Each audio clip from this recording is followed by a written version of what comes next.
welcome back to Transforming Assessment for 2011. Today's session is on self-test exercises and the issues surrounding the use of certainty-based marking. The presenter today is Tony Gardner-Medwin from University College London, UK. The recording is approximately 1 hour and 36 minutes. I'll now hand you over to Tony.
Initiative that we've started out at UCL, at University College London, trying out wiki editing, where the students themselves can contribute to the editing of self-tests and to their own learning resource management.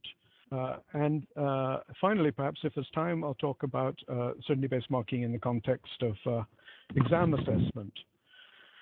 Okay, so to begin with, I really want to think about what we as teachers are wanting to do with our time and how we can set about this process most effectively. What are our overall sort of objectives? Well, the main objective is obviously to get students to learn, and learning is a great deal about trying to get students to think. They learn by thinking about the material and linking and relating different parts of their knowledge. So this is really what I regard as our prime objective. If I click on this, I think I can make a little arrow come up there. So that's really the name of the game, as it were. And these days, we're obviously very pressed in the ways that we can use our time. Our time is the best way to get students to think is very often to interact directly with them face-to-face. And we want to be able to use our own time to best effect.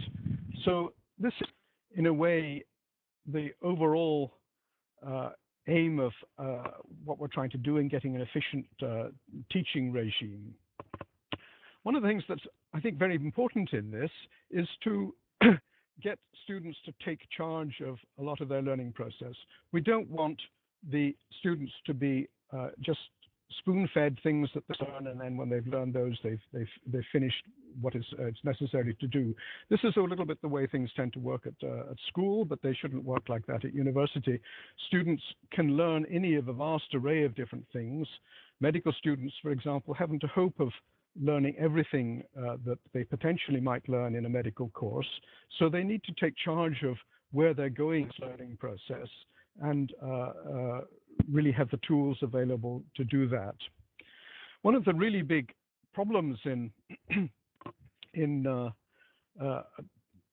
getting students to think sensibly about their study is to discourage them from just superficially rote learning a lot of material. And this problem, learning things perhaps without really understanding them even, is something that we need to address quite carefully. It can easily result from the way they're examined, that they can actually put down answers to questions, they can write things in essays without really necessarily even understanding them. It's a terrible thing when one is reading a student essay, when you may be quite impressed about the way a student is presenting some material. You turn over the page and they say something that makes you realize the things that impressed you earlier on are actually not even things they understand, that they've got completely the wrong end of the stick, but they're still quite good at being able to reproduce the language in which these things are expressed. That's one aspect of the difficulties of rote learning approach to study on the part of the students. Another is, of course, when we're using multiple choice questions and objective testing techniques with computers in examining, that a lot of the questions that students get asked there are things that they may have encountered before. It's a very dangerous to examine students with questions that they've actually had direct experience of in their study regime.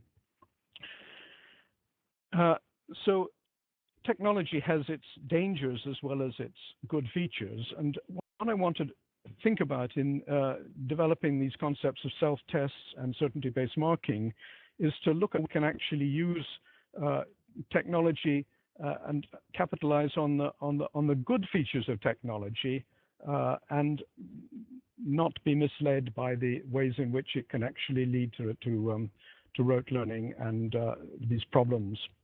So overall, the main aim will actually come up in a matrix. I'll just now trying to sort of summarize some of the different aspects of what we're doing. I've tried to set out in this matrix some of the different activities on the left that the students that are part of their learning experience. They obviously listen in lectures and seminars and such like to what teachers are doing. The practical sessions are an important part of their time. We expect them to be able to present their knowledge either in writing essays and such like, or in talking about things in seminars. We expect them to do reading in their own time, and we expect them to test and challenge themselves in various ways. And we sorry, I accidentally pressed this button. I think I'm back on again there now. We expect them to be able to perform an exams, and this, of course, provides a lot of the motivation to study properly. So the teacher involvement in these various operations, these various uses of their time, varies a great deal. The first three are really very expensive in teacher time, in assessing the way they write essays, in giving lectures and seminars and practical sessions, such like. And exams, of course, are one of the least attractive parts of the teacher's duties to many university teachers. They're very expensive in staff time. I want to think a little bit more, though, about the what I've called the thinking pressure here, the extent to which these different activities require the students to think. It's fashionable to say that lectures are not a particularly efficient way of getting students to think. They're not paying a lot of attention during lectures and such like. It's a very mixed thing, because a lot of students do benefit hugely, certainly from lectures and from listening to teachers. It's part of the qualities of a good teacher to engage the students in thinking in these three different activities. So we're good teachers are really good at bringing the students' ability to think about the material in these different activities. I've already mentioned a little bit about the problems of exams, that the thinking pressure may not necessarily be very high if you actually have a exam which doesn't necessarily pull out the ability of the students to think about the material, enables them just to reproduce and rote learned material.